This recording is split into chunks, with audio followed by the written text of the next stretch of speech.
A very pleasant day here at Clounsnaghta, nice and calm in comparison to the previous couple of days, as firstly storm Isha and then Jocelyn blew through.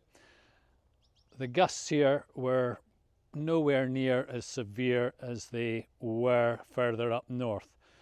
However, during the nights there were a few strong gusts, and as you would expect, wheelie bins are always first to go, and also the racking that I use for my plug trays blew off their stands. However, from all the trees that I have growing here, there was only one casualty. This Eucalyptus nitens. All of the Eucalyptus nitens which have snapped have had some rot or damage to the trunk. This one right next door, as you can see, very healthy, very sturdy, and no issues, standing up to a couple of quite severe storms.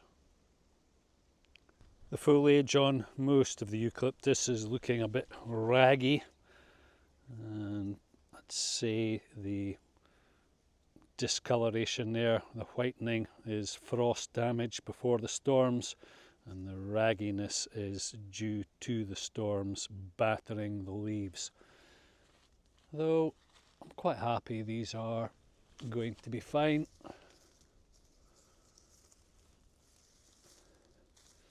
Nice fresh growth there. I'm quite happy these will survive and thrive. It's currently around 9 degrees C here. Just before storm Isha arrived, it had been around -4 for around a week or so. It was a cold snap, and then just before storm Isha arrived, suddenly it was 14 degrees C, a very dramatic difference in temperature. I'm going to be a bit more vocal when it comes to global warming and climate change this year, and it's notable that some of the comments I'm starting to get and some of the emails from subscribers are also concerned about climate change. Anyway, I'm not being pessimistic or just being moaning about it. I'm actively doing something about it. Planting trees. Fast growing eucalyptus trees mainly, though also other fast growing species such as hybrid poplar. And because the temperatures have risen so much, I'm very keen to crack on and start propagating these. It's good practice to sterilise secateurs when moving between trees. This is just an alcohol spray to kill any bacteria, fungus or viruses, and then simply just snip off the lower or any stems that you want to take cuttings from.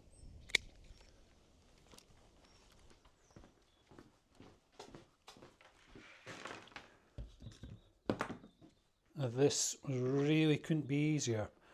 I'm not even sure it matters where you cut these, although I'm going to cut them just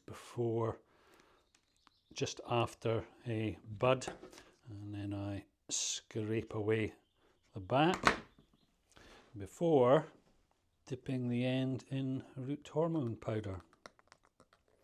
It doesn't matter if there's no end growing tip to your cuttings. Hybrid poplar root so easily. Anyway, as you can see, I've filled the plug trays and just made a hole in the middle. Put the cutting in and firm down before giving them a really good soaking in. Last year was the first year that I had a go at rooting, propagating hybrid poplar cuttings, and from memory, I had a near 100% success rate. They all started to produce foliage. However, I was late on in the season when I started, and in order to try and bring them on a bit more quickly, I stuck them on the top shelf of the polytunnel when the polytunnel was getting up to 35-40 degrees C, and unfortunately I didn't realize what was happening, and they were drying out and they wilted, and as soon as they started wilting at that stage, they died off. So I won't be making that mistake again this time. It's earlier on in the season. It's probably around 15-17 degrees C in this polytunnel at the moment, so I'm hopeful of a really good success rate. With these being ready for planting towards the end of May, perhaps a week or so before that. I'm really into modern technology, innovation, though I've yet to see any man-made, manufactured carbon capture device that comes remotely close to providing the benefits that trees do. Besides capturing carbon, they provide constructional material, therefore locking up carbon for long periods of time. They improve soil quality, they regulate water flow, they provide shade and shelter. The list goes on. Thanks a mil for watching. Good luck.